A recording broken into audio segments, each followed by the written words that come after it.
Hello everyone, কেমন আছেন সবাই? আশা করি সবাই ভালো আছেন। আজকেও আমি আপনাদের সাথে একটি গল্প শেয়ার করছি। আশা করি আপনারা সেই গল্পটা উপলব্ধি করতে পারবেন। তো এক বৃদ্ধ কৃষকের 3 ছেলে ছিল। তারা একে অন্যের সাথে সবসময় ঝগড়ায় লিপ্ত থাকতো এবং একদিন বৃদ্ধ কৃষক তার 3 ছেলেকে কাছে এনে ডাকলেন এবং বললেন যে তোমরা কয়েকটি লাঠি আমার কাছে নিয়ে এসো এবং সেগুলোকে একসাথে বাঁধতে বললেন এবং তারপরে তিনি তার প্রথম ছেলেকে বললেন যে তুমি আটিগুলো একসাথে যে বাঁধা আটিগুলো আছে সেগুলো তুমি যদি ভাঙতে পারো। কিন্তু সে চেষ্টা করলো, সেটা ভাঙতে পারলো না। এবার দ্বিতীয় পুত্রের পালা। দ্বিতীয় পুত্র প্রথম পুত্র থেকে একটু শক্ত সামর্থ্য ছিল।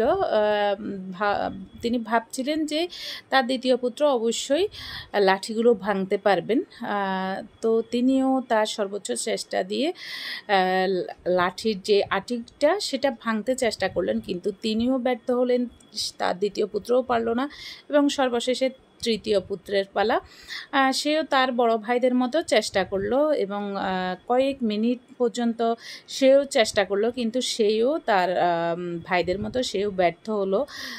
লাঠিগুলোর আটি সেই ভাঙতে পারলো না। তো পরে কৃষক কী করলেন, তার পুত্রদেরকে বললেন যে তোমরা সবাই একটি করে লাঠি আমার কাছে নিয়ে আসো এবং সেগুলো তিনি তার সন্তানদেরকে ভাঙতে বললেন এবং তারা সেগুলো অনায়াসে ভেঙে ফেলল। তো তখন কৃষক তার পুত্রদের বললেন, আমার পুত্রগণ, আমি বৃদ্ধ এবং দুর্বল হয়ে পড়েছি, আমাকে যেই কোনো সময় পরপারে যেতে হবে, কিন্তু আমার একটা মানসিক যন্ত্রণা আমার আছে, কারণ আমি সব সময় দেখেছি তোমরা একে অন্যের প্রতি তোমাদের ভালো সম্পর্ক দেখছি না, তোমরা সব সময় ঝগড়াঝাটিতে লিপ্ত আছো।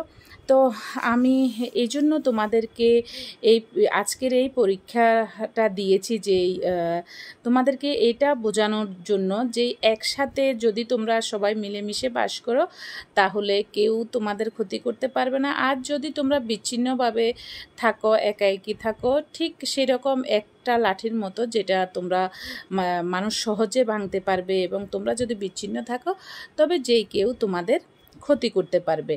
তখন তিনজনের সব ছেলেরাই তাদের বাবার উদ্দেশ্যটি বুঝতে পারলো এবং তারা তাদের বাবার কাছে প্রতিজ্ঞা করলো যে তারা একে অন্যের সাথে ঝগড়া করবে না।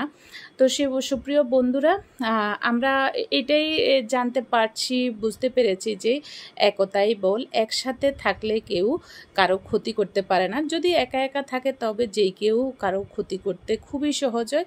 তো এই গল্প থেকে আমরা এটাই বুঝতে পারছি যে একতাই বল। একসাথে থাকলে যে কোনো সমস্যা মোকাবেলা করা যায়। ধন্যবাদ সবাইকে। ভালো লাগলে ভিডিওটি অবশ্যই লাইক কমেন্ট করে পাশে থাকবেন।